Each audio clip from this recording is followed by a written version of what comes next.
ओम नमो भगवते वासुदेवाय।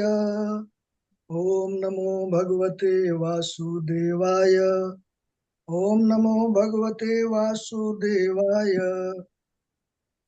नारायणं नमस्कृत्यं नरं चैव नरोत्तमं देवीं सरस्वतीं व्यासं ततो जयमुदीरयेत्। नष्टप्रायेषु वभद्रेषु नित्यं भागवत सेवया भगवत युक्तम श्लोके भक्तिर्भवति नष्टकी। कृष्णाय वासुदेवाय देवकी नंदनाय च नन्दगोपकुमाराय गोविन्दाय नमो नमः। मूकं करोति वाचालं पङ्गुं लङ्घयते गिरिं यत्कृपातमहं वन्दे परमानन्दमाधवम्। मंगलाचरण। ॐ अज्ञानतिमिरान्धस्य ज्ञानाञ्जनशलाकया चक्षुरुन्मीलितं येन तस्मै श्रीगुरुवे नमः। श्रीचैतन्यमनोभीष्टं स्थापितेन भूतले स्वयं रूप कदा मह्यं ददाति स्वपदान्तिकम्। वन्देऽहं श्रीगुरु श्रीयुतपदकमलं श्रीगुरून् वैष्णवांश्च श्रीरूपं साग्रजातं सगण रघुनाथं तं सजीवम् साद्वैतं सावधूतं परिजनसहितं कृष्ण चैतन्य देवं श्रीराधा कृष्ण पादान् सहगण ललिता श्री विशाखावितांश्च। हे कृष्ण करुणा सिंधु दीनबंधु जगतपते गोपेश गोपिका कांत राधा कांत नमस्तुते। तप्त कांचन गौरांगी राधे वृंदावनेश्वरी वृषभानुसुते देवी प्रणमामि हरिप्रिये। वाञ्छाकल्पतरुभ्यश्च कृपा सिन्धुभ्येव च पतितानां पावनेभ्यो वैष्णवेभ्यो नमो नमः। नमो विष्णुपदाय कृष्ण पृष्ठाय भूतले श्रीमद्भक्ति वेदांत स्वामिनिति नामिने। नमस्ते सरस्वते देवे गौरवाणी परिचारिणे निर्विशेष शून्यवादी पश्चात देश तारिणे। जय श्री कृष्ण चैतन्य प्रभु नित्यानंद श्री अद्वैत गदाधर श्रीवासादि गौर भक्त वृंद। हरे कृष्ण कृष्ण कृष्ण हरे हरे हरे राम राम राम हरे हरे। हरे कृष्ण कृष्ण कृष्ण हरे हरे हरे राम राम राम हरे हरे। हरे कृष्णा माता जी, हरे दंडवत प्रणाम। Krishna. Thank you so much प्रभु जी। आज का जप, आज का प्रार्थना करने के लिए आपका और मंजुला माता जी का बहुत बहुत धन्यवाद। और सभी भक्तों का हार्दिक अभिनंदन है आज के प्रातःकालीन जप सत्र में। हरे कृष्णा। हरे कृष्णा हरे कृष्णा। आज मंजुला माता जी के सुपुत्र का जन्मदिन है माता जी। हरे कृष्णा। मंजुला माता हाँ जी। जी जी माता जी, उसका जया एकादशी को जन्म हुआ था, तिथि के हिसाब से आज है। हाँ हाँ हाँ। तो हम जी, मंजुला माता जी के सुपुत्र के लिए, माता जी उनका नाम क्या है? उसका नाम कुणाल कुणाल Yes. कुणाल पंत। तो आज हम कुणाल प्रभु के आध्यात्मिक और भौतिक उन्नति दोनों के लिए ही भगवान से प्रार्थना करते हैं। और हरे कृष्ण महामंत्र का उच्चारण करते हैं। हरे कृष्ण कृष्ण कृष्ण हरे हरे, हरे राम हरे राम राम राम राम हरे राम हरे। हरे हरे। बहुत बहुत आपको बधाई माता जी, बहुत हार्दिक शुभ। धन्यवाद धन्यवाद माता जी, दंडवत प्रणाम। सभी लोग माता जी को बधाई दे सकते हैं। हरे कृष्णा। हरे थैंक यू माता जी, Hare Krishna. Thank you. Congratulation माता जी। थैंक यू प्रभु जी, थैंक यू।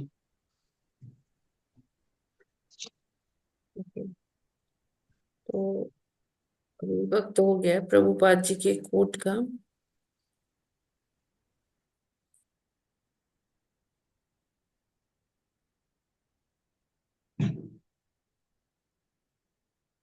आज है 8 फरवरी।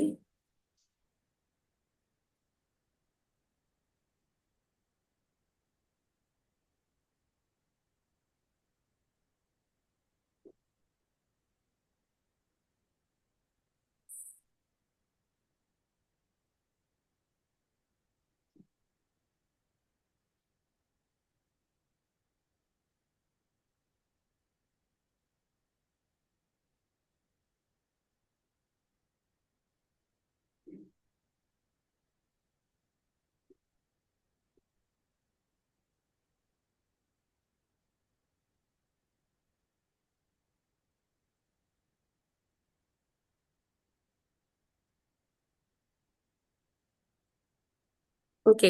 तो प्रभुपाद जी कहते हैं कि जो बाहर सुख ढूंढता है वो है भौतिकवादी है, और जो अंदर आनंद ढूंढता है वह आध्यात्मवादी है। तो यस, तो प्रभुपाद जी अ, ये लॉस एंजलिस में ये प्रवचन दे रहे थे भगवत गीता का आज ही के दिन। तो उसका ये छोटा सा अंश है। तो ये सेंटेंस से हमें क्या पता लगता है कि आजकल देखिए सभी बाह्यमुखी बनने का कोशिश करते हैं, है ना।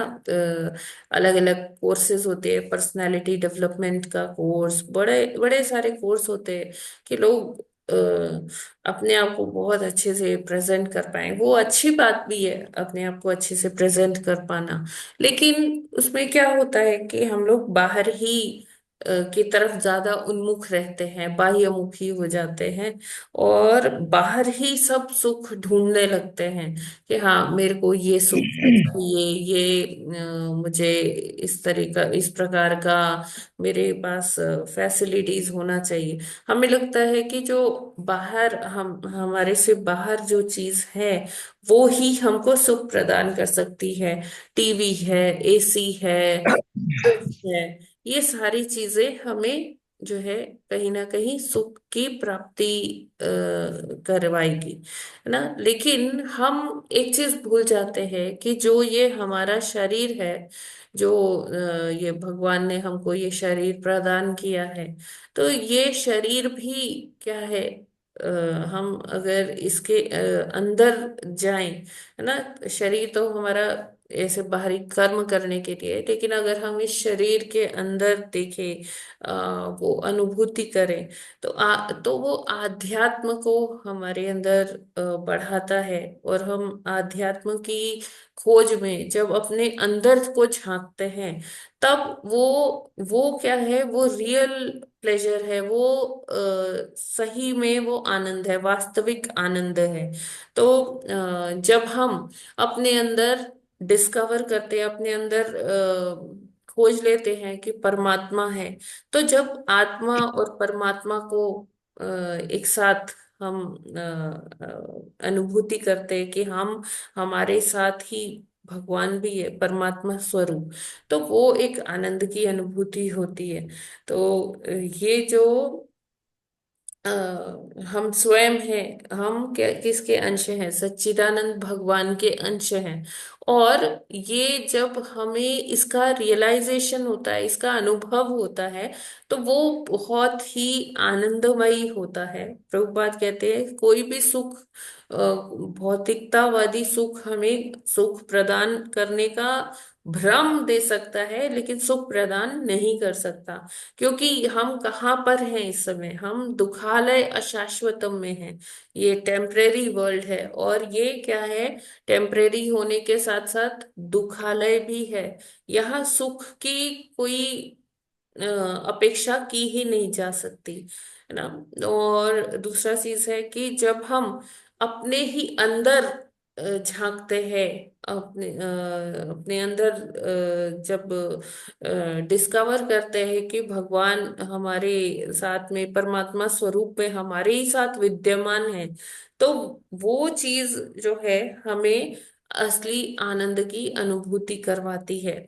तो इसीलिए जो साधु संत होते हैं, बेशक उनके पास कोई बैंक बैलेंस या कोई प्रॉपर्टी इस तरह से, या किसी ये कोई चल अचल संपत्ति जिसे कहते हैं, वो सब कुछ भी नहीं होता, लेकिन वो फिर भी इतने प्रफुल्लित क्यों होते हैं? क्योंकि उनको आत्म साक्षात्कार हो गया होता है, उनको अंदर परमात्मा का दर्शन हो गया होता है। तो जब हम अपने अंदर एक्सप्लोर करेंगे, अपने अंदर झांक कर देखेंगे, और वो ज्ञान की प्राप्ति होगी, तो वो ही जो है रियल हैप्पीनेस है, वो ही सही का आनंद है। और ऐसे में वो व्यक्ति क्या कहलाता है? वो ही आध्यात्मवादी कहलाता है। ना कि जो हमने कुछ दिया जला लिया या हमने धूप बत्ती दिखा दी भगवान जी को, हम सोच रहे हैं हम बहुत बड़े आध्यात्मवादी हैं, बहुत बड़े भक्त हैं।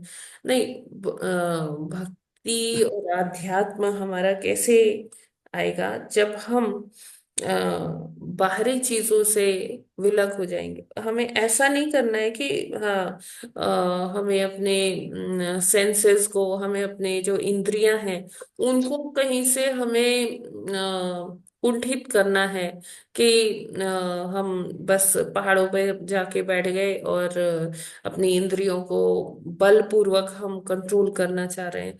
वो नहीं, प्रभुपाद कहते हैं कि जो भक्ति में क्या होता है, आध्यात्म में क्या होता है, कि हम अपनी इंद्रियों की बस दिशा मोड़ देते हैं। जैसे हमें भक्ति में आने से पहले हम क्या कर रहे थे? हम अपनी इंद्रियों को बाहरी सुख से वो सुख पहुंचाना चाह रहे थे, बाहरी जो चीजों से सुख पहुंचाना चाह रहे थे। लेकिन भक्ति में जब हम आए तो इन इंद्रियों की हमने दिशा बदल दी। कैसे इनको सुख मिल रहा है? भगवान की सेवा करके सुख मिल रहा है। तो जो वो वास्तविक आनंद है, भक्त क्यों हमेशा खुश रहता है? क्योंकि उसकी इंद्रियां भगवान की को तुष्ट करने में लगी होती हैं। और इसी से जब भगवान तुष्ट होते हैं तो हर कोई, पूरे अखिल ब्रह्मांड में हर कोई तुष्ट होता है। अगर हम भगवान को तुष्ट नहीं कर पा रहे हैं ना, तो बाकी हम भी कैसे तुष्ट होंगे, या कोई और प्राणी कैसे तुष्ट हो सकता है हमसे? तो हमें यही देखना है कि जो बाहरी सुख के पीछे अगर हम भागेंगे, तो और कुछ नहीं, हमें भौतिकता ही मिलेगी, और भौतिकता में हम जानते हैं वो ही दुख का कारण है। भौतिकवादी ऐसा व्यक्ति क्या होता है? भौतिकवादी होता है। और अगर हम अपने अंदर वो झांक कर देखते हैं, एक्सप्लोर करते हैं, तो हमें क्या होता है कि धीरे धीरे परमात्मा स्वरूप भगवान का दर्शन होता है। वो भगवान जो हमारे हृदय में सदैव ही वास करते हैं, जन्म जन्मांतर से हमारे साथ हैं भगवान जी। तो अगर हम ये अनुभव कर पा रहे हैं, तो ही हम असली आध्यात्मवादी हैं। हरे कृष्णा। जगत गुरु श्रील प्रभुपाद की जय।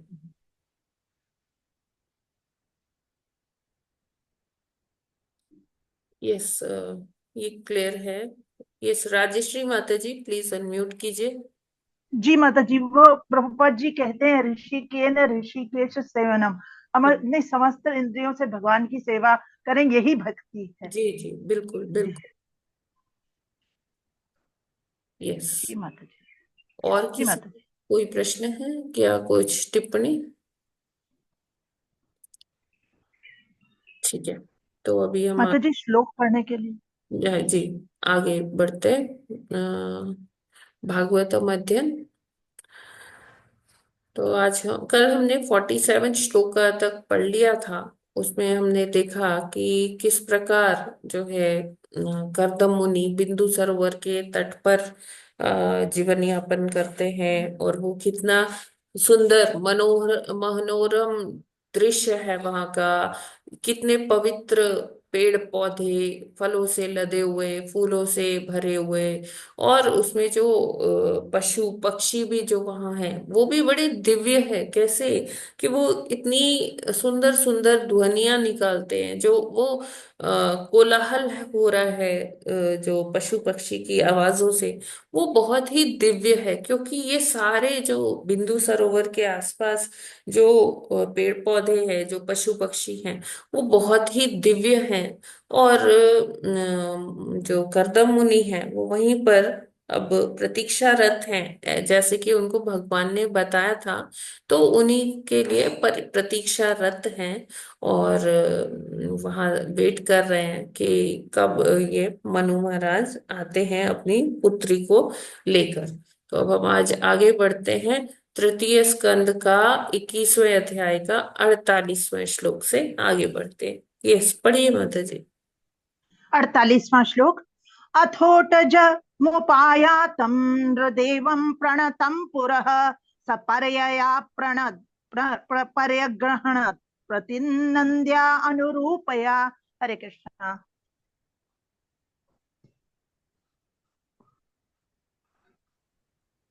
हरे कृष्णा। अथोटजमुपायातं निरिदेवं प्रणतं पुरः सप्याया प्रगृहन्त प्रतिनिधिन्धानुरूपया। हरे कृष्णा। हरे कृष्णा। थैंक यू माता जी। यस, अनम्यूट कीजिए माता जी, मंजुला माता जी।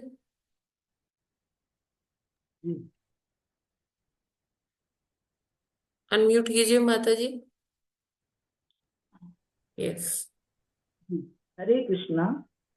अथो अथोटजमुपायातं देवं प्रणतं पुरः सपर्यया पर्यगृह्यात् प्रतिनन्दानुरूपया।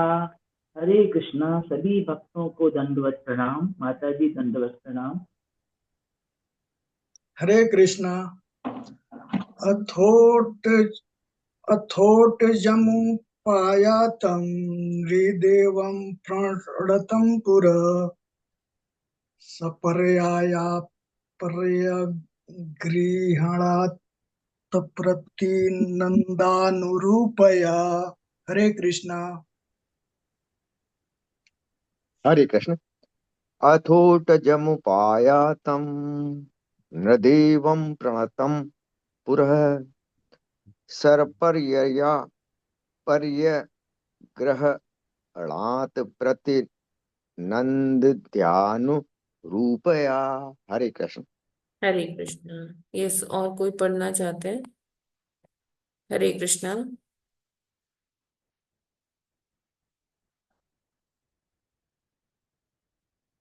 यस माता जी, पढ़िए। अंजलि माता जी, अनम्यूट कीजिए। हरे कृष्ण माता जी, सभी को दंडवत प्रणाम। हरे कृष्णा।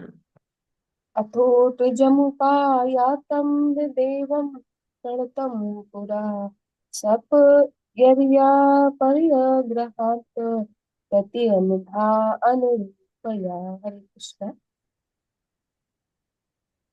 जी, थैंक यू माता जी।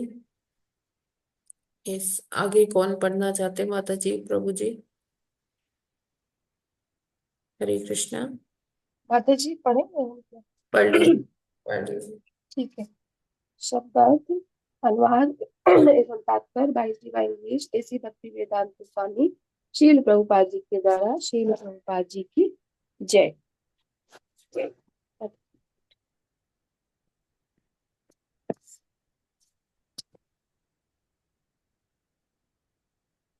पढ़िए माता जी।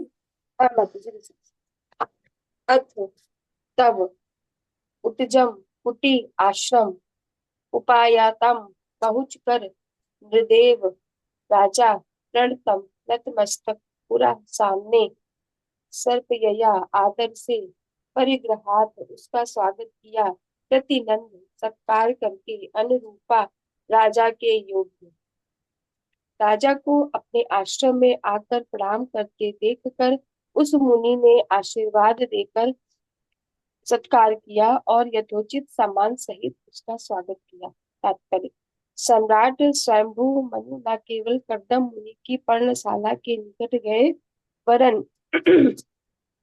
उन्होंने उन्हें सादर नमस्कार भी किया। इसी प्रकार मुनि का भी धर्म होता था कि वह जंगल में जाकर आश्रम के पास पहुंचने वाले राजाओं को आशीर्वाद दे। हरे कृष्ण। हरे कृष्णा। यस माता जी, आगे भी पढ़ दीजिए अगर टाइम है तो, नहीं तो फिर कोई और पढ़ लेगा।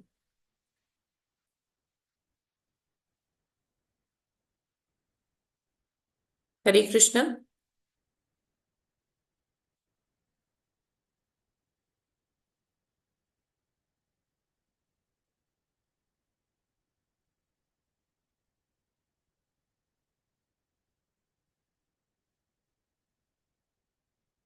यस माता जी, राजश्री माता जी आप पढ़ लीजिए। जी माता जी। 49वां श्लोक। गृहीतार्हणमासीनं संयतं प्रीणयन् मुनिः स्मरन् भगवद्गदादेशं मिथ्याह श्रलक्षणया गिरा। हरे कृष्ण। शब्दार्थ, अनुवाद एवं तात्पर्य शील प्रभुपाद जी द्वारा। शील प्रभुपाद जी की जय। शब्दार्थ: ग्रहित, प्राप्त करके, अहरणम सम्मान, आसीनम बैठा हुआ, संयतम शांत, प्रीणयन प्रमुदित करता, मुनि मुनि, स्मरण स्मरण करते हुए, भगवत भगवान की, आदेशम आज्ञा, इति इस प्रकार, आह बोला, श्लक्षया मीठी, गिरा वाणी से। अनुवाद: मुनि से सम्मान पाकर राजा स्वयं भू मनु बैठ गए और शांत बने रहे। तब भगवान की आदेशों का स्मरण करते हुए कर्दम मुनि अपनी मधुर वाणी से राजा को प्रमुदित करते हुए इस प्रकार बोले। 50वां श्लोक। नूनं चंक्रमणं देव सतां संरक्षणाय ते वधाय चास्तां यस्वं हरेः शक्तिर्हि पालिनी। हरे कृष्णा। माता जी सब पढ़ेंगे ये श्लोक? नहीं। शब्दार्थ, अनुवाद एवं तात्पर्य श्रील प्रभुपाद जी द्वारा। श्रील प्रभुपाद जी की जय। शब्दार्थ: नूनम निश्चय ही, चंक्रमणम यात्रा, देव हे भगवान, सताम सज्जनों की, संरक्षणाय रक्षा के लिए, ते तुम्हारा, वधाय मारने के लिए, च तथा, अस्ताम असुरों को, यह जो पुरुष, तुम, हरे हे श्री भगवान की, शक्ति ही शक्ति, ही चूंकि, पालिनी रक्षा करते हुए। अनुवाद: हे भगवान, आपका यह भ्रमण निश्चित रूप से सज्जनों की रक्षा तथा असुरों के वध के उद्देश्य से संपन्न हुआ है, क्योंकि आप श्री हरि की रक्षक शक्ति से समन्वित हैं। तात्पर्य: वैदिक साहित्य से, विशेषतः श्रीमद् भागवत तथा पुराणों जैसे इतिहास ग्रंथों से यह प्रतीत होता है कि प्राचीन काल में पवित्र राजा पवित्र नागरिकों को रक्षा प्रदान करने और अपवित्र लोगों को दंड देने या मारने के लिए अपने राज्य का भ्रमण करते थे। कभी कभी वे आखेट विद्या का अभ्यास करने के उद्देश्य से जंगलों में पशुओं को मारने जाते थे, क्योंकि बिना ऐसे अभ्यास के वे अवांछित तत्वों का वध करने में समर्थ नहीं हो पाते थे। क्षत्रियों को इस प्रकार से हिंसा करने की छूट होती थी, क्योंकि अच्छे कार्य के लिए हिंसा करना उनके धर्म का अंग होता था। यहाँ पर दो शब्दों का स्पष्ट उल्लेख है। वधाय अर्थात मारने के प्रयोजनार्थ, तथा असताम अर्थात अवांछित दुष्ट जनों को। राजा की रज्ञक शक्ति भगवान की शक्ति मानी जाती है। भगवत गीता 4.8 में भगवान कहते हैं, परित्राणाय साधूनां विनाशाय च दुष्कृताम। भगवान पुण्यात्माओं की रक्षा करने और असुरों के वध के लिए अवतरित होते हैं। अतः पुण्यात्माओं को शरण देने और दुष्टों या असुरों को वध करने के लिए परमेश्वर से सीधे शक्ति प्राप्त होती है, और यह शक्ति राजा या राज्य के मुख्य कार्यकर्ता में निहित होती है। इस युग में ऐसा राजाध्यक्ष पाना दुर्लभ है जो दुष्टों को मारने में पटु हो। आधुनिक राज्याध्यक्ष सुंदर प्रासादों के भीतर बैठे बैठे निर्दोष व्यक्तियों को अकारण मारने का प्रयत्न करते हैं। हरे कृष्णा, हरि बोल। हरे कृष्णा। तो यहाँ हम देख रहे हैं कि थैंक यू माता जी। हरे तो कृष्ण। यस, 48th श्लोका से हमने स्टार्ट किया।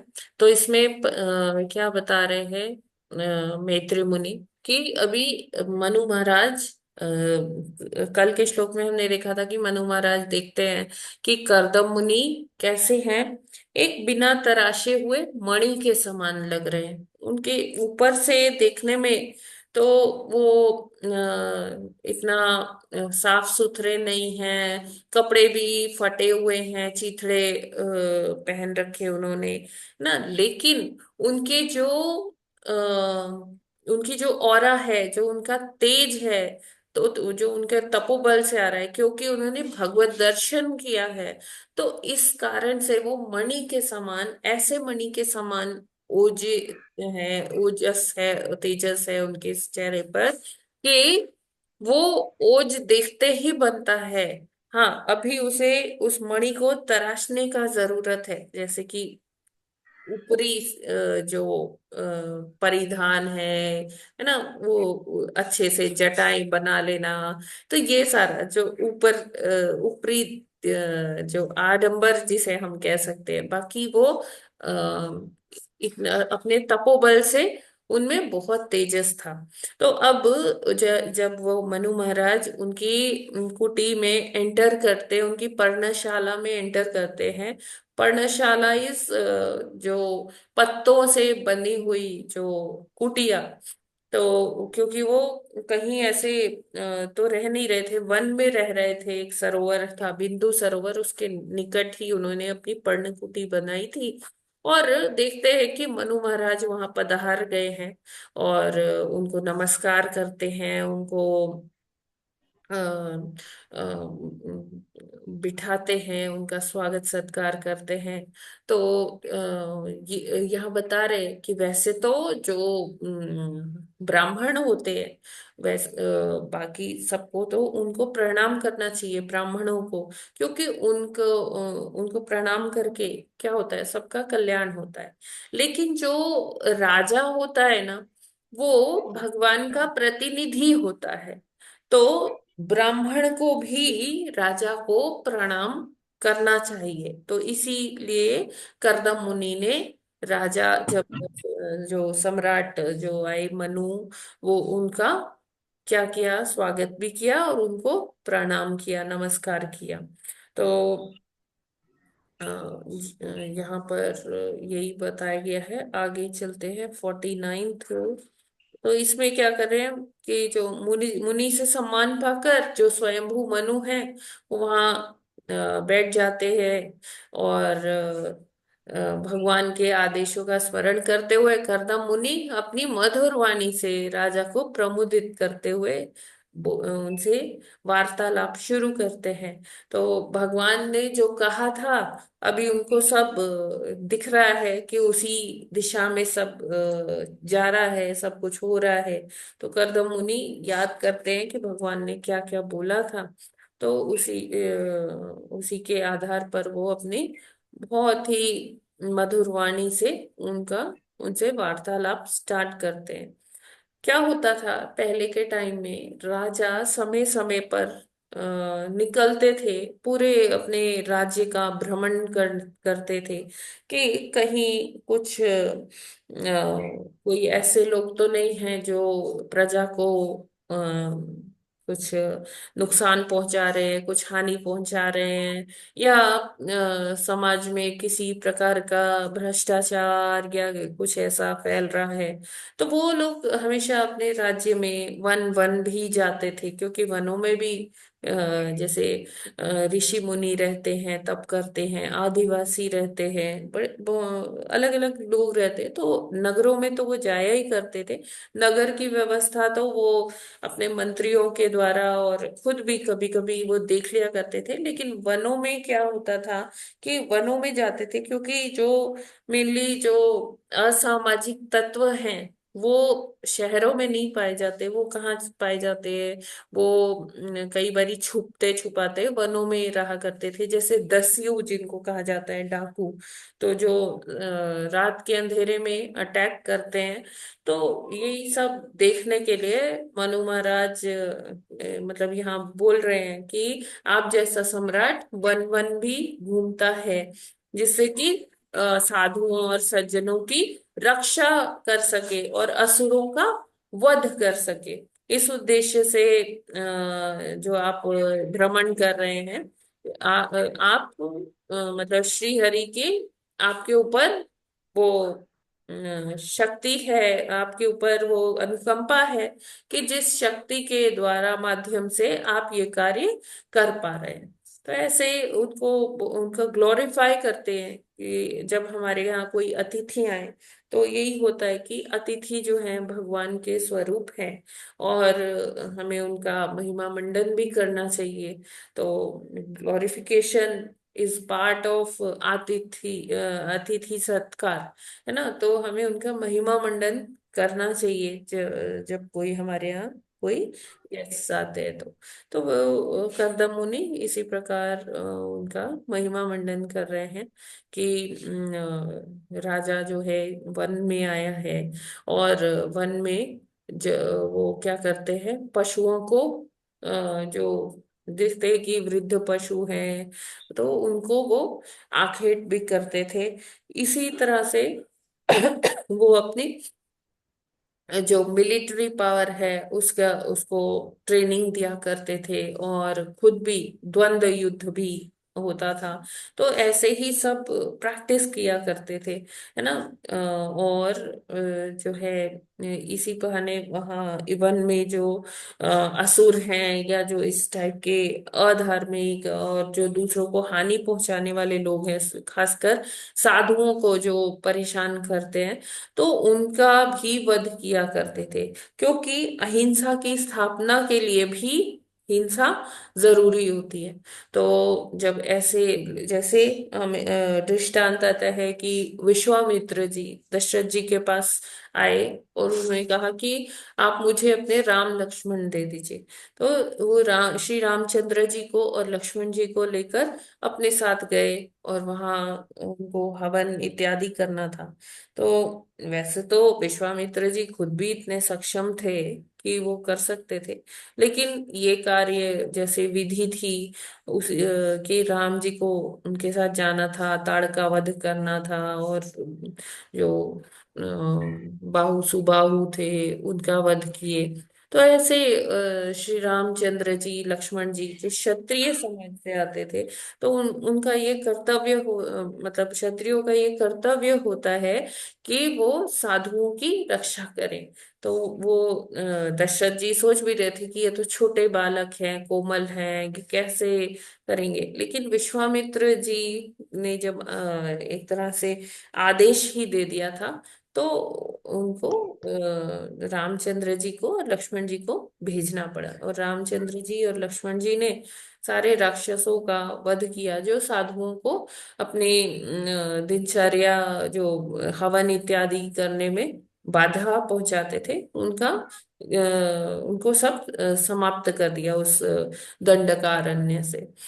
तो जब भगवान आते हैं, तो भगवान किस लिए आते हैं, उनका प्रयोजन क्या होता है? परित्राणाय साधूनां विनाशाय च दुष्कृताम, यानी कि साधुओं के आनंद के लिए और दुष्टों के विनाश के लिए भगवान समय समय पर आते हैं। और जो राजा होता है, राजा भी भगवान का ही प्रतिनिधि होता है।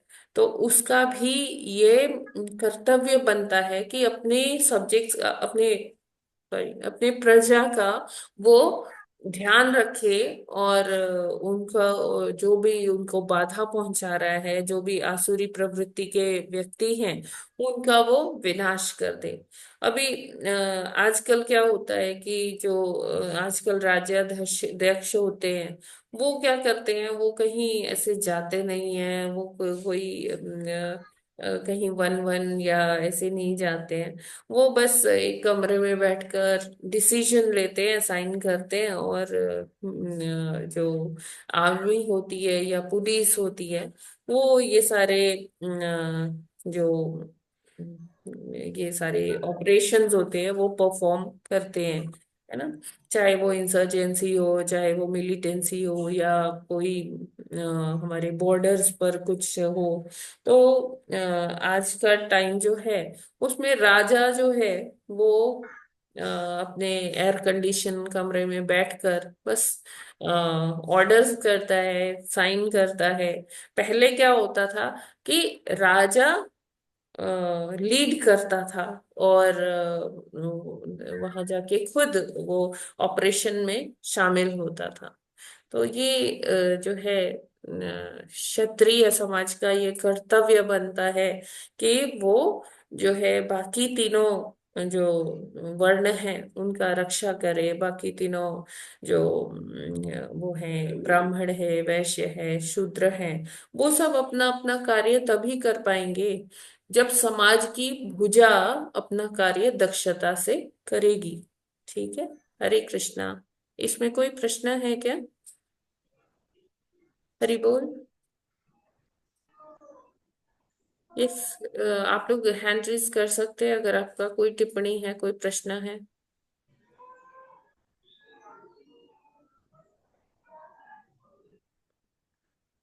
हरे कृष्णा। मेरी आवाज आ रही है? जी माता जी। ओके, ठीक है। अरविंद सिंह प्रभु जी प्लीज अनम्यूट कीजिए।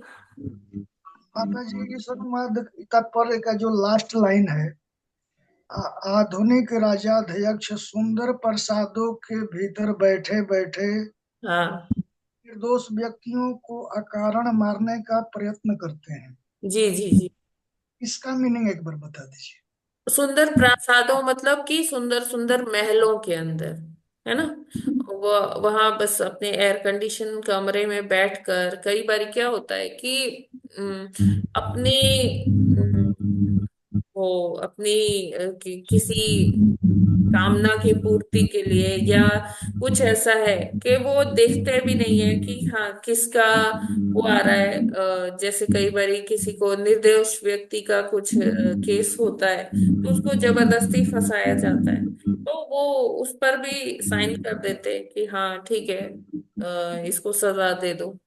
और कई बार निर्दोष व्यक्ति भी सजा काटने पर मजबूर हो जाता है। ठीक है। या उसको मारने के लिए का फरमान जारी कर देते हैं। जैसे पूर्व में कुछ राजा होते थे तो वो इतना इन्वॉल्व नहीं होते थे। हाँ ठीक है, जो आया किसी ने दोषारोपण किया, हाँ ठीक है इसको फांसी दे दो, इसको ये कर दो। अभी जैसे हम देखे कि पूर्व में जो मुगल राजा थे तो वो अकारण ही तो निर्दोषों को मारा करते थे। अपने तो बहुत सुंदर सुंदर महलों में बैठे रहते थे और इस तरह से लोगों को मारने का वो आदेश दे दिया करते थे। ठीक है ना प्रभु जी? ठीक है माता जी, लेकिन आजकल तो डेमोक्रेसी में ऐसा नहीं है ना। हाँ, डेमोक्रेसी में नहीं है, लेकिन डेमोक्रेसी के अपने लूप होल्स हैं प्रभु जी। हाँ माता जी, जुडिशियरी भी है। हाँ, सब कुछ है, लेकिन उसमें भी देखिए, अगर हम देखें ना तो वकील लोग और जो है, कई बार क्या होता है कि कानून का सहारा लेकर ही क्या होता है कि वो उसको इधर उधर करके वो कुछ ऐसा प्रूव भी कर देते हैं कि जो ये सही नहीं है। कई बार ऐसा देखने में आया है। ठीक है माता जी, हरे कृष्णा। हरे कृष्णा प्रभु जी। लेकिन ये है कि हाँ फिर भी अभी वैसा नहीं है जैसा कि पिछली शताब्दी में, जब हम लोग स्वतंत्र नहीं थे, तब बहुत सारी चीजें ऐसी होती थी, चाहे वो अंग्रेजों का काल हो, चाहे वो मुगलों का काल हो, है ना। राइट। तो अभी हम आगे बढ़ते हैं। आगे वाला कौन पढ़ेगा श्लोका? माता जी श्लोक पढ़ते हैं। हाँ, श्लोक पढ़ दीजिए। 51वां श्लोक। यो अर्केन्द्वग्निवाइन्द्रवायूनां यर्म धर्म प्रचेतसां रूपाणि स्थान आधत्से तस्मै शुक्लाय ते नमः। हरे कृष्णा। यस, कविता माता जी अनम्यूट कीजिए। हरे कृष्ण माता जी, दंडवत प्रणाम। यो योर्केन्द्रग्नीन्द्रवायूनां यम धर्म प्रचेतसां रूपाणि स्थान आधत्से तस्मै शुक्लाय ते नमः। हरे कृष्ण माता जी, धन्यवाद मंजू सभी माता जी अनम्यूट कीजिए। हरे कृष्णा। योर योर अग्निन्द्रवायूनां यम धर्म प्रचेतसां रूपाणि स्थान आधत्से तस्मै शुक्लाय ते नमः। हरे कृष्ण। यस, मंजुला माता जी अनम्यूट कीजिए। हरे कृष्णा। यो अर्केन्द्र ग्रीन्द्रावायूनां यं धर्म प्रचेतसां रूपाणि स्थान आधत्ते तस्मै शुक्लाय ते नमः। हरे कृष्णा। हरे कृष्णा। यस, कंचन माता जी अनम्यूट कीजिए।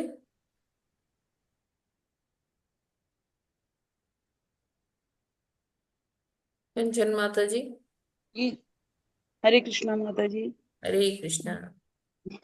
यो अकेन्द्रग्नीन्द्रवायूनां यं धर्म प्रचेतसां रूपाणि स्थान आधत्से तस्मै शुक्लाय ते हरे कृष्ण शुक्लाय ते नमः। हरे कृष्णा। हरे कृष्णा। यस, अरविंद सिंह प्रभु जी। यो हरे कृष्णा। यो अर्के अंधविग्नि इंद्रवायुनाम यम धर्म प्रचेतसाम रूपाणि स्थानाधत्से तस्मै शुक्लाय ते नमः। हरे कृष्णा। हरे कृष्णा। हरे कृष्ण। यो अर्कन्धुग्नीन्द्रवायुना यमधर्म चेतसा रूपाणि स्थान आधत्से तस्मै शुक्लाय ते नमः। हरे कृष्ण। हरे कृष्णा। यस, मंजू माता जी आप पढ़ोगे? जी माता जी। शब्दार्थ अनुवाद तात्पर्य श्रील प्रभुपाद जी के द्वारा। श्रील प्रभुपाद की जय। यह जो अर्क सूर्य का, इंदु चंद्रमा का, अग्निदेव का, इंद्र स्वर्ग के स्वामी इंद्र का, वायु का, यम का, धर्म प्रचेतसाम तथा वरुण का, रूप स्थाने आवश्यकता अनुसार आधते से धारण करते हो, तस्मय उन्हें शुक्लाय भगवान विष्णु को, ते तुमको, नमः नमस्कार। शब्दार्थ अनुवाद। जब भी आवश्यकता होता है आप सूर्य, चंद्र, अग्नि, इंद्र, वायु, यम, धर्म, वरुण का अंश धारण करते हैं। आप भगवान श्री विष्णु के अतिरिक्त अन्य कुछ नहीं है, अतः आपको सभी प्रकार से नमस्कार है। तात्पर्य।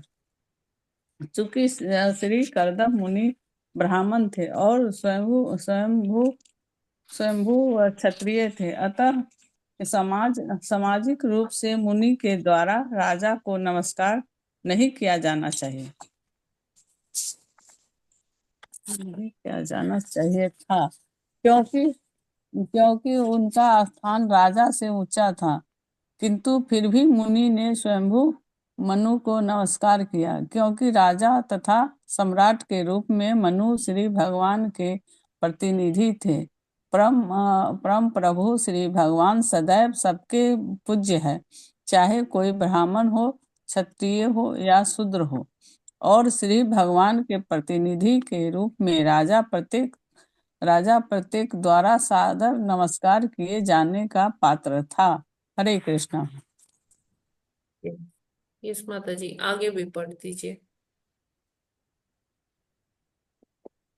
न यदा रथ मास्तस्थाये जैत्रं मणिगणार्पितं विस्फुर्ज चण्डकोण्डो रथेन त्रासयन् घान स्वसैन्यचरणचक्षूणं वेपयनमण्डलं भुव विकर्षण बृहन्तीं सेनां पर्यटस्य सुमाविन तथैव सेतवः सर्वे वर्णाश्रम मणिबन्धनाः भगवद्रचिता राजन् भिद्रेण बत दस्युभिः।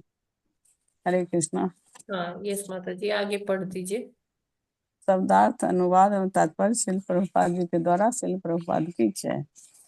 नहीं, यदा जब रथ अस्थाये चढ़कर जैत्रम विजयी मणियों के गण समूह सहित अर्पितम सजित विस्फुरजत टंकार करते चंड अपराधियों को दंड देने हेतु भयंकर शब्द को दंड धनुष रथेन ऐसा रथ होने से त्रासयन डराते हुए अघान समस्त अपराधियों को स्वयं सैन्य अपने सैनिकों के चरण पांव से छून मर्दित कुचला बेपयन हिलाते हुए मंडलम गोलक भुवा पृथ्वी का विकर्षण पथ दर्शन करते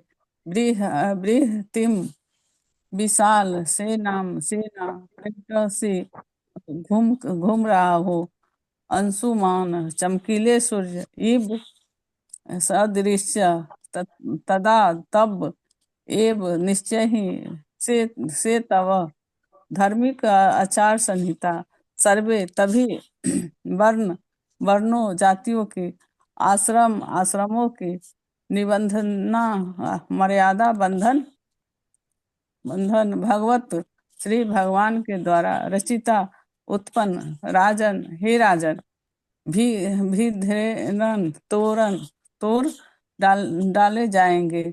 बत हाय 10 मासों के द्वारा। अनुवाद। यदि आप अपने विजयी रत्न जड़ित रथ पर सवार न हो, जिसकी उपस्थिति मात्र से अपराधी भयभीत हो उठते हैं, यदि आप अपने धनुष की प्रचंड टंकार न करें और यदि आप तेज बाण सूर्य की भांति संसार भर में एक विशाल सेना लेकर विचरण न करें, जिसके पदाघात से पृथ्वी मंडल हिलने लगती है, तो स्वयं श्री भगवान द्वारा बनाई गई समस्त वर्णों तथा आश्रमों की व्यवस्था चोरों तथा डाकुओं द्वारा छिन्न भिन्न हो जाए। तात्पर्य।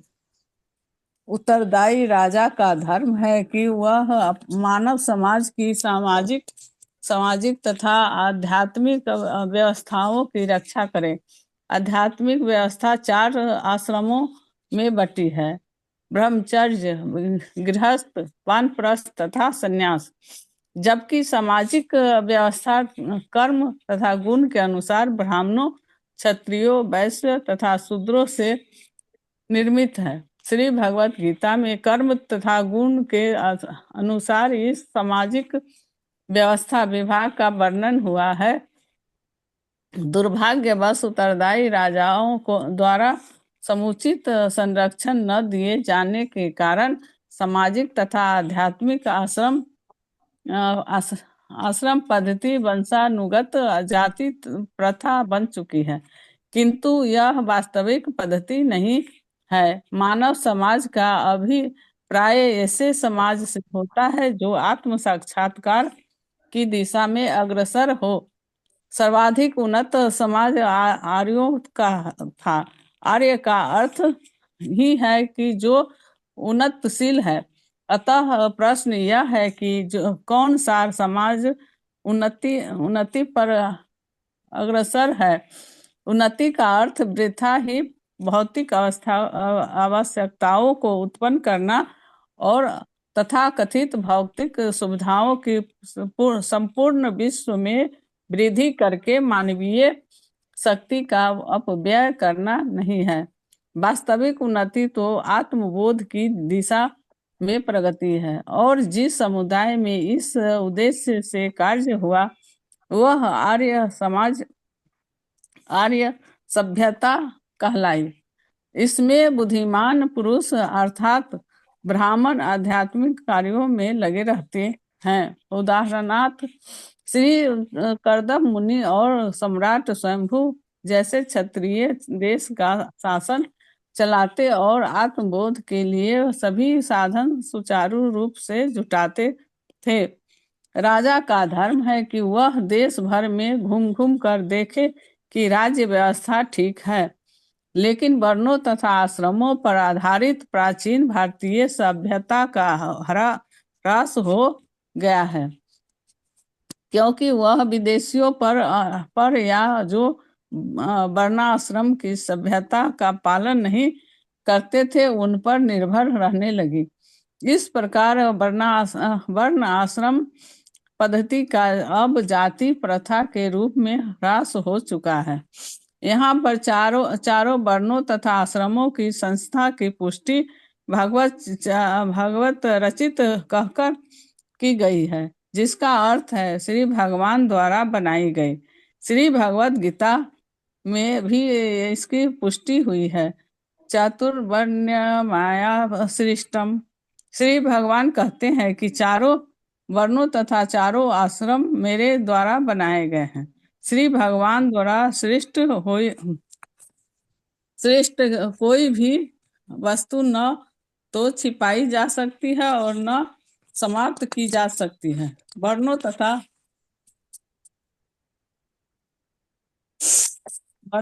आश्रमों और का पढ़ ले विभाग। माता जी, जी कोई और पढ़ ले, आप थक गए? नहीं माता जी, थके नहीं।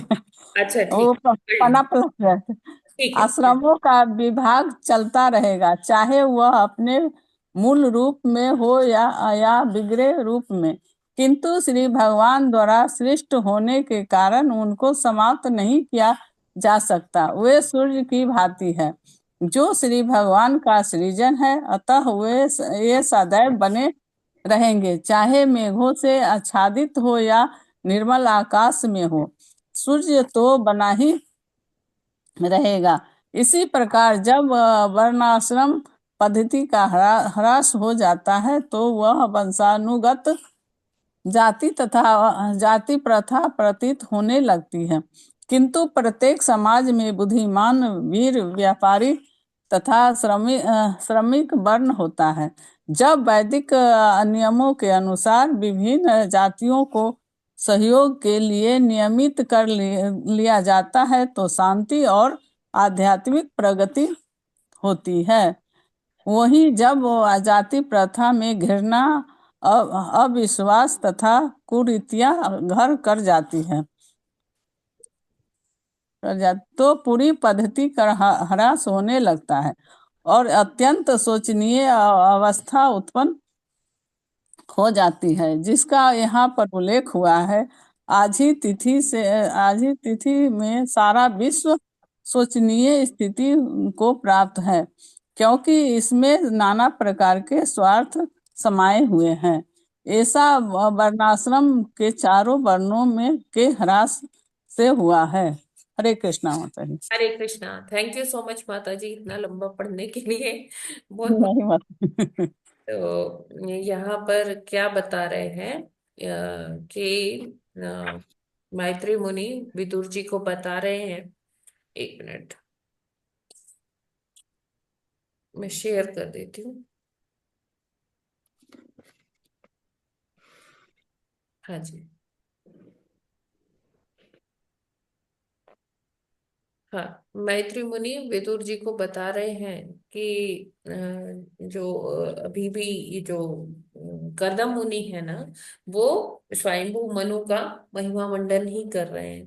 कहते हैं कि अगर आप अपने इस विजयी रथ पर आसीन होकर यहाँ पर वनो वनो नगर नगर ना घूमे, तो क्या होगा कि समाज में कुरीतियां, भ्रष्टाचार फैल जाएगा। अपने धनुष की जो प्रत्यंचा को खींचकर ऐसे आवाज टनकार करते हैं, वो ना करें। तो जो ये दस्यु लोग हैं, ये थर थर कांपेंगे नहीं, है ना। और आप जो है तेजवान जो सूर्य है, उसकी भांति संसार भर में अपनी सेना को लेकर विचरण अगर नहीं करेंगे, तो क्या होगा कि जो भगवान के द्वारा ये निर्मित जो सृष्टि है, इसमें जो वर्ण आश्रम है, उसकी व्यवस्था जो है चरमरा जाएगी, है ना। और डाकुओं का, चोरों का ही बोलबाला हो जाएगा। तो जब आप ऐसे निकलते हो, तो उसके द्वारा डाकू भी कांपते हैं, कुछ गलत काम और करने से डरते हैं। और जहां पर ऐसा हो रहा है, आप उनको उनका वध भी कर देते हैं। तो वही यहाँ पर यही बता रहे हैं प्रभुपाद जी अपने टीका में कि ये राजा का कर्तव्य है कि वो अपने जो प्रजा है उसकी चिंता करे, उसके बारे में सोचे। अपने नगर में घूम घूम कर, एक छोटे छोटे गांव में भी जाकर देखे, वनों में भी जाकर देखे कि कहीं उनकी प्रजा जो है वो किसी कोई उनको हानि तो नहीं पहुंचा रहा, किसी चीज से उनको कष्ट तो नहीं है। तो वो उनका धर्म होता है, कर्तव्य होता है राजा का कि जो हमारे समाज की जो सामाजिक व्यवस्था है ना, जो आध्यात्मिक व्यवस्था है, वो तो ब्रह्मचर्य, गृहस्थ, वानप्रस्थ और संन्यास आश्रम है। लेकिन जो सामाजिक व्यवस्था है कि ब्राह्मण क्या है, वो यजन याजन पठन पाठन का कार्य करते हैं। और क्षत्रिय जो है वो समाज की भुजा है, वो रक्षा करते हैं सबकी, है ना। प्रशासन देखते हैं, क्या प्रशासनिक सेवाओं में रत रहते हैं। और जो वैश्य है, वो क्या करते हैं, सबका पेट भरते हैं, कृषि आदि कार्य करते हैं, गोपालन करते हैं, ये सारे व्यापार करते हैं। तो इसके द्वारा वो समाज का आर्थिक जो वो है फ्लो, उसको बना के रखते हैं। और शूद्र जो है वो अपनी सर्विसेज देते हैं। तो समाज के बाकी तीन जो वर्ण हैं, वो अपना अपना कार्य तभी ढंग से कर पाएंगे जब क्षत्रिय जो है सबको सुरक्षा प्रदान करेंगे। अगर सुरक्षा ही नहीं होगी, तो ना ब्राह्मण अपना कार्य ठीक से कर पाएंगे, और ना वैश्य ही अपना कार्य ठीक से कर पाएंगे, शूद्र भी सेवा नहीं दे पाएंगे। तो भगवान ने कहा कि ये मेरे द्वारा निर्मित है, मेरे द्वारा ही ये सारे चारों वर्ण या आश्रम बनाए गए हैं, है ना। तो जो चीज भगवान के द्वारा बनाई गई है, वो कभी भी समाप्त नहीं हो सकती है। भगवान ने जिसकी सृष्टि की है, या भगवान ने जो बोला है, उसको कभी समाप्त तो नहीं किया जा सकता, या उसे उखाड़ कर फेंका नहीं जा सकता। वो चलता रहता है। हाँ, लेकिन क्या होता है कि समय समय पर जो है, जैसे कलयुग आ गया, तो कलयुग के कारण वो व्यवस्था जो बनाई है भगवान ने, उसमें भी थोड़ी क्या आ गई, एनॉमलीज आ गई। मतलब कि उसमें भी थोड़ी जो क्या कहते हैं, उसमें भी विकृतियां आ गई, डिस्टॉर्ट हो गई वो, है ना।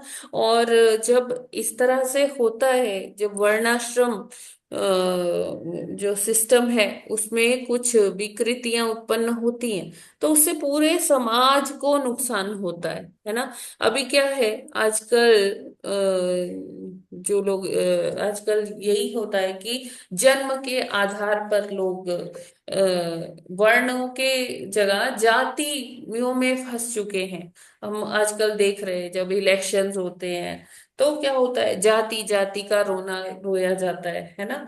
और उससे हमारा समाज जबरदस्ती बंट जाता है, क्योंकि ये जो भगवान ने जो बनाया था, भगवान ने तो ये बताया था कि हर व्यक्ति का अपने कुछ गुण कर्म होते हैं, उसी पर आधारित होता है वर्ण। ये जरूरी नहीं है कि जन्म के आधार पर ही देखा जाए कि हाँ, ये क्षत्रिय का बेटा है तो ये भी क्षत्रिय बनेगा, या ये वैश्य है तो वैश्य का बेटा वैश्य बनेगा, शूद्र है तो शूद्र का बेटा शूद्र ही बनेगा। आज जो हमारी जो वर्ण व्यवस्था है वो प्योरली जाति व्यवस्था में बदल गई है ना। तो ये हमारे ऊपर इतने आक्रमण हुए, इतने आक्रांता आए, तो उन्होंने अपने उत्थान के लिए, अपने को आगे बढ़ाने के लिए हमें किस में बांट दिया, जातियों में बांट दिया। जबकि हमारे यहाँ जाति से कोई लेना देना नहीं है, गुण और कर्म से था, और उसको इस तरह से परिवर्तित कर दिया गया कि उसके पीछे आज भी समाज में हम देखें तो मारकाट चल रही है। नेता अपना अपना वो करते रहते हैं कि ये जाति वो जाति ऐसा वैसा, उसने उसके साथ बुरा किया, उसने उसके साथ बुरा किया। तो देखा जाए तो कहा जाता है कि हाँ, ब्राह्मणों ने बड़ा शोषण किया।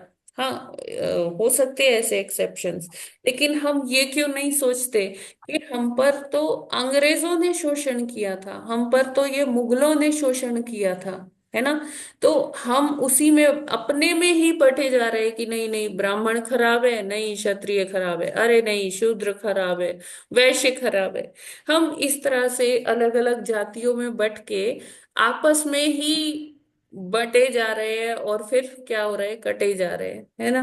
तो हमें जब तक हम अपना ये नहीं पढ़ेंगे, अपना ये ग्रंथ, तब तक हमें समझ आने वाला नहीं है कि एक्चुअली ये सिस्टम क्या था और किसने इसे बनाया। जब हम ये जानेंगे ना कि भगवान ने इसे बनाया, और भगवान तो कभी पक्षपात करते ही नहीं है। भगवान तो शूद्र के भी उतने ही सगे हैं जितने कि भगवान ब्राह्मण के सगे हैं, या क्षत्रिय के सगे हैं, या वैश्य के सगे हैं। तो भगवान कभी पक्षपात करते ही नहीं है, और हम लोग हैं कि जातियों में अपने आप को बांट रहे हैं। तो ये क्या है कि ये यहाँ पर यही बताया गया है कि जो राजा है, राजा का कर्तव्य यही है कि वो अपने जो देश भर में घूम घूम के व्यवस्थाओं को ठीक रखे, और सभी को सभी उसके जो राज्य में सभी फले फूले। यहाँ तक कि ये भी बताया गया है कि जो मनुष्य हैं उनका तो कहना ही क्या, पशु पक्षी पेड़ पौधे, उनको ये सब भी उनकी प्रजा होती है। उनको इन सब के बारे में भी सोचना चाहिए कि अच्छे से पेड़ उग पाए, तभी वो अच्छे फल दे पाएंगे, है ना, और अच्छे फूल दे पाएंगे। और ज्यादा से ज्यादा जो है एनवायरमेंट फ्रेंडली हो, जो हमारा जो वातावरण है वो स्वच्छ रहे। ये सारा चीज भी देखना एक राजा का ही कर्तव्य होता है कि वो ऐसा समाज, ऐसा वातावरण दे कि सभी लोग अच्छे से अपना जीवन यापन कर पाए, है ना। और स्वार्थवश उसे कुछ नहीं करना चाहिए, अपने लिए सोच के कि हाँ मेरा कैसे फायदा होगा, मुझे कैसे ज्यादा वोट मिलेंगे। तो इसके लिए उसे प्रयत्नशील ना होकर दूसरों का दुख समझकर वैसा निर्णय लेने चाहिए, है ना। और उनकी जो मूलभूत सुविधाएं हैं उनका ध्यान देना चाहिए कि हर कोई भूखा ना रहे, हर किसी के पास पर्याप्त साधन हो, संसाधन हो। ठीक है। और इस तरह से वर्णाश्रम का जब पालन होगा जिस समाज में, वो समाज निश्चित रूप से वो आगे बढ़ेगा और वो विकसित होता ही रहेगा। हरे कृष्णा। जगत गुरु श्रील प्रभुपाद की जय। ठीक है। ये इसमें कोई प्रश्न या आप लोग की कोई टिप्पणी है तो बताइए, हैंड रेज कर सकते हैं। हरे कृष्णा।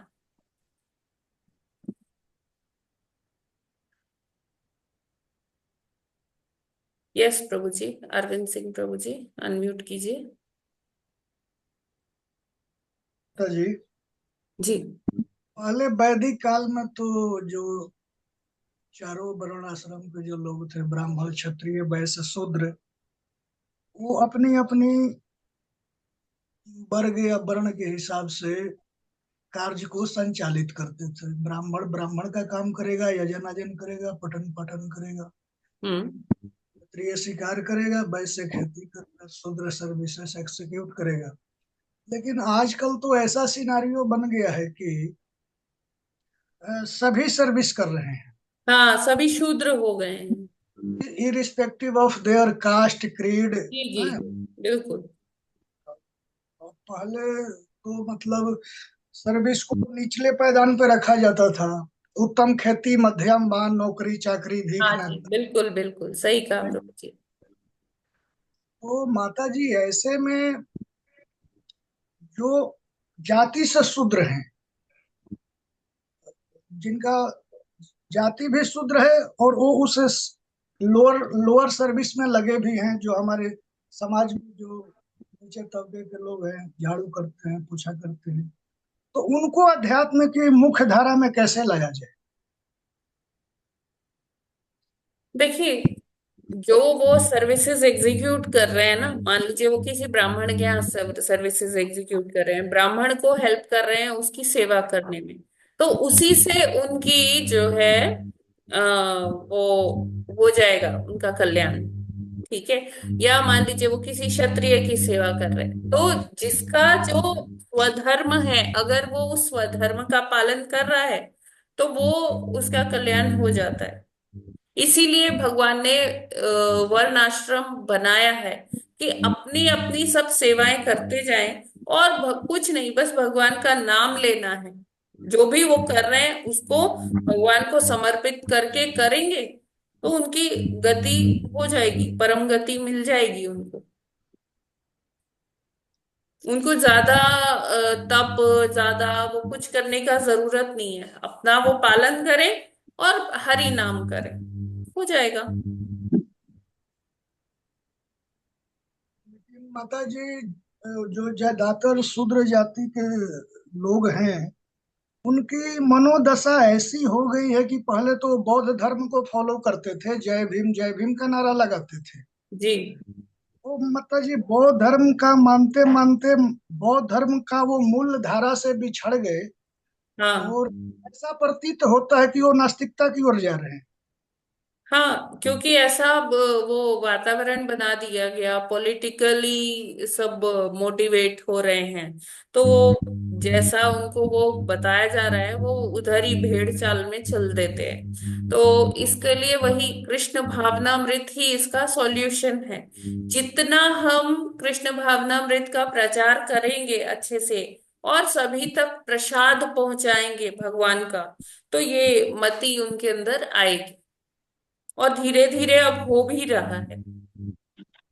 तो प्रभुपाद जी ने ऐसा सिस्टम बनाया है, बस हमें क्या करना है, हमें हमारे पास सब रेडीमेड है, प्रभुपाद जी दे गए हैं, बस हमें उसको लोगों तक ले जाना है। यही इसका सॉल्यूशन है। ठीक है ना।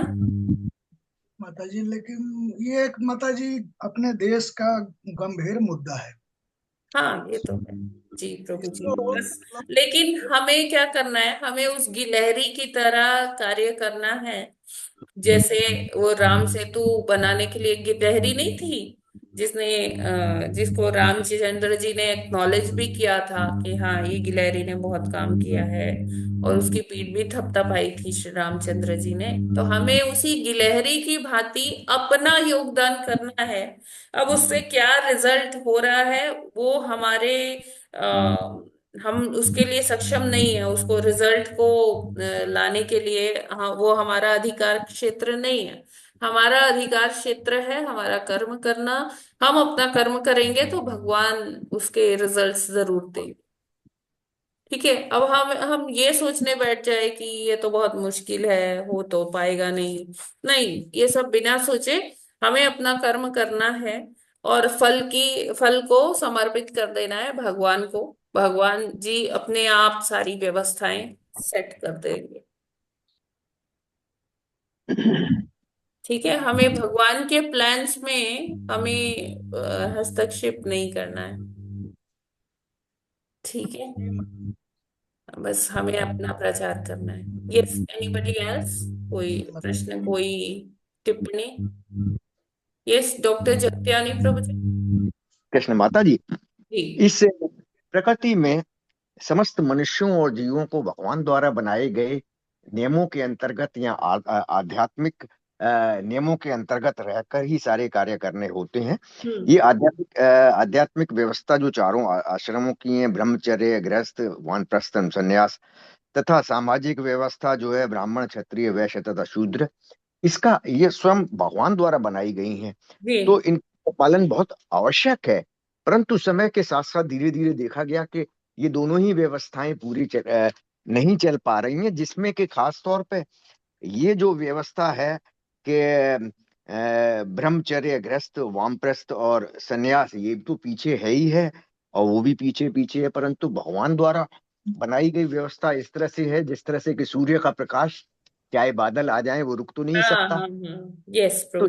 प्रकाश की तरफ जब जब है, तो फिर ये जो है कम हो गई हैं। लेकिन समय के साथ साथ जो ये आवश्यक हैं, ब्राह्मण, क्षत्रिय, वैश्य तथा शूद्र, जो जात के हिसाब से नहीं है, और आध्यात्मिक व्यवस्था आश्रमों की, ये भी जैसे कि इस संस्था के माध्यम से 3-4 जगह ये चलाई गई है, ये ब्रह्मचर्य, गृहस्थ और वामप्रस्थ की चल रही है। और आगे आशा है कि भगवान द्वारा बनाए गए प्रकृति के ये नियम आगे भक्ति के द्वारा, नियमों के परिपालन द्वारा अवश्य ही आगे बढ़ेंगे, जिससे जी कि भगवान के नियमों के अंतर्गत रहते हुए हम इस प्रकृति में रह सकें। जैसा कि भगवान नकेल की तरह नाक में रहते हैं, कि इस प्रकृति में रहना तो है, लेकिन भगवान के नियमों के अंतर्गत रहना है। भगवान के नियमों से एग्जैक्टली। वापस नहीं जा सकते हम। हरे कृष्ण। थैंक यू प्रभु जी, थैंक यू। यस, तो वही है कि हमें स्वतंत्रता मिली है, लेकिन साथ में हमारी ड्यूटीज भी है। राइट्स हैं तो ड्यूटीज भी हैं, तो हमें उनका पालन करना है। और भगवान के बनाए हुए नियमों के अंतर्गत ही अगर हम चलेंगे तो अ, सब कुछ, अभी जो हमें लग रहा है कि अव्यवस्था है, वो एक दिन सब व्यवस्थित हो जाएगा। हरे कृष्ण। यस, और कोई प्रश्न या कोई टिप्पणी? हरे कृष्णा। ठीक है, क्लियर है सभी को? आप लोग इसको एक बार फिर से ये जो तात्पर्य है ये पढ़ लीजिएगा। और बहुत ही सुंदर तात्पर्य लिखा है प्रभुपाद जी ने। हमें इसको और अपनी चेतना में और डालना चाहिए। तो इसको कई बार पढ़ेंगे तो हम इसका बहुत अच्छे से समझ पाएंगे इसे, और इसे अपने जीवन में भी उतारना चाहिए। तो इसी से क्या है कि हमारी प्रगति भी हो सकती है। तो इसी के साथ यहाँ पर फिर हम विराम करते हैं। कोई प्रश्न नहीं है। यस, अरविंद सिंह प्रभु जी कुछ कहना चाहते हैं आप? जी माता जी, हरे कृष्णा। जी माता जी, मैं ये जानना चाहता हूँ कि मनुस्मृति में किस चीज की व्याख्या किया गया है, थोड़ा सा संक्षिप्त में वर्णन करो। दंड नीति है। जैसे हमारा संविधान है, कॉन्स्टिट्यूशन है, तो उसी तरह से मनुस्मृति है। और मनुस्मृति भगवान के जो उपदेश हैं उनको ध्यान में रखकर बनाई गई है। जो कर्म बंधन है, कर्मा है, उसको ध्यान में रखकर बनाई हुई है। फॉर एग्जाम्पल, अगर किसी ने किसी का मर्डर कर दिया या कुछ ऐसा अपराध कर दिया जिसमें कि फांसी की सजा होनी चाहिए, और हमारे आज के संविधान के हिसाब से उसके लिए कुछ ऐसा बीच का रास्ता निकाल देते हैं कि चलो फांसी नहीं देंगे इसको, कुछ और थोड़े सालों की उम्र कैद देके, थोड़े या जो भी है वो ऐसा करके चलो इसे बाहर कर देंगे, ठीक है ये अच्छा इंसान बन गया या ये जो भी है। तो लेकिन कर्मा जो है वो आगे आता है। तो मनुस्मृति में कहा गया है कि अगर इसी जन्म का जो कर्मों का दंड है इसी जन्म में व्यक्ति भोग ले, तो उसको वो ही कर्मा का दंड अगले जन्म में कई गुना बढ़ाकर भोगना नहीं पड़ेगा। तो मनुस्मृति इस तरह से चलती है ना। तो जैसे पहले जो होता था वो दंड नीति बहुत कड़ी होती थी और राजा उसका पूरा अक्षरशः पालन किया करते थे वैदिक काल में। लेकिन समय के साथ साथ साथ साथ जैसे जैसे सामाजिक वो ये व्यवस्थाएं बदली, तो उसके साथ में हर देश में अभी हम देख रहे हैं हर देश का एक अलग वो व्यवस्था बन गई, कानून व्यवस्था बन गई है, दंड नीति अलग हो गई है ना। सब देश का अलग अलग जो संविधान बन गया है। अभी लोग कहते हैं कि नहीं, संविधान संविधान संविधान यही हो रहा है ना। और संविधान क्या है, किसी मानव ने ही तो बनाया है। जैसे हम कहते हैं कि हमारा जो कॉन्स्टिट्यूशन है वो बनाया गया डॉक्टर भीमराव अंबेडकर और उनकी टीम के द्वारा, 26 लोगों की टीम थी। तो ये क्या है, ये अपौरुषेय नहीं है, ये मतलब ये किसी जीव ने ही बनाया है। और जो मनु महाराज हैं, हाँ वो जीव हैं, लेकिन वो क्या है, वो महाजन भी हैं। भगवान ने उनको चुन रखा है कि वो लोगों को बताएं कि हाँ कैसे अपना जीवन जीना है, क्या उसमें विधान है, अगर उन विधानों का पालन नहीं होगा तो क्या दंड मिलेगा।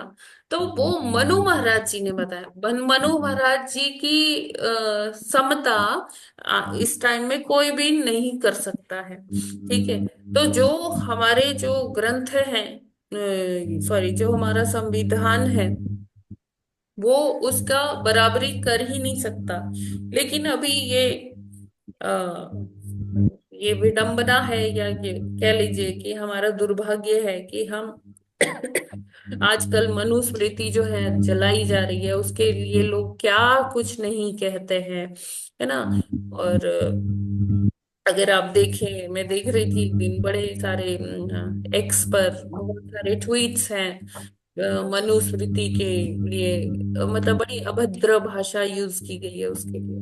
तो ये कलयुग का प्रभाव है जिसके कारण हम मनुस्मृति को आजकल उसका भर्त्सना कर रहे हैं लोग, उसको गालियां दे रहे हैं, और संविधान जय भीम जय मीम जय क्या पता नहीं क्या बोला जा रहा है।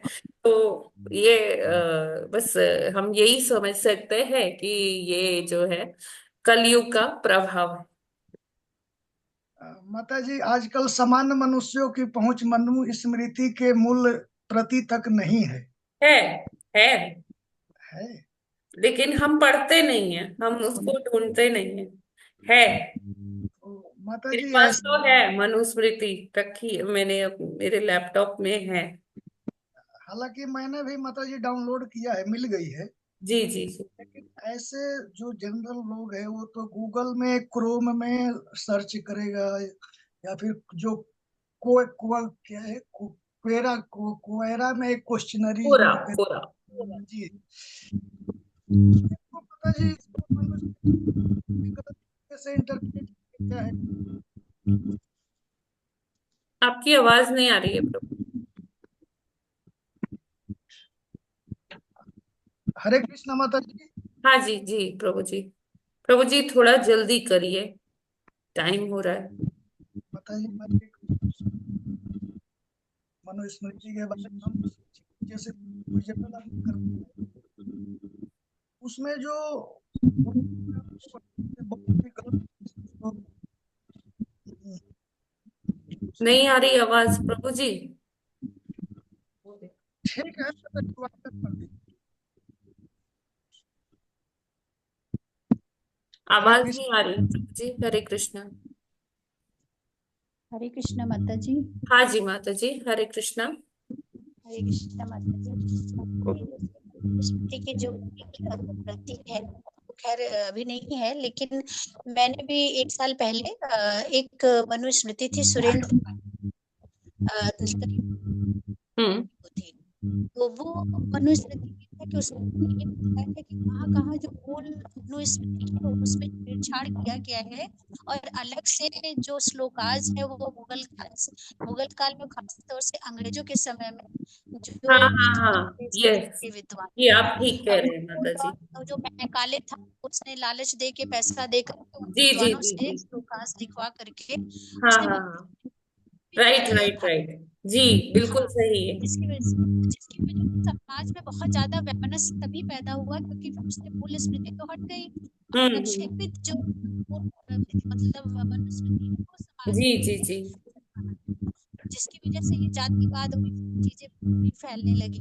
तो माता जी उससे बहुत साफ साफ हर जगह बारीकी से उसका मतलब एनालिसिस है कि कहाँ कैसे दोहास चल रहे हैं, उसके बाद एकदम से कैसे अचानक से आ जा रहे हैं। तो उन्होंने बहुत मतलब अच्छे से एनालिसिस किए पाठक के लिए। माता जी मुझे ना मनुस्मृति आवाज नहीं आ रही है, शायद मेरे एंड पे ही कुछ नेटवर्क का प्रॉब्लम है, ज्यादा सही से आवाज मुझे आ नहीं रही है। हाँ जी माता जी। हरे हरे कृष्ण। कृष्ण। हाँ, हरे कृष्ण माता जी। हाँ अभी तो आई, अभी रिपीट करिए। हाँ हम माता जी बस उसका नाम था ना अवलोकन। आप एक बार चैट में लिख सकती हैं क्या?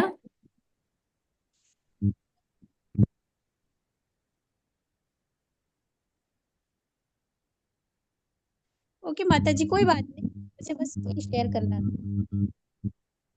मुझे ना आवाज नहीं आ रही, शायद मेरे नेटवर्क में कुछ प्रॉब्लम है, क्या है? उसका नाम है, आपने अभी कुछ नाम बताया माता जी।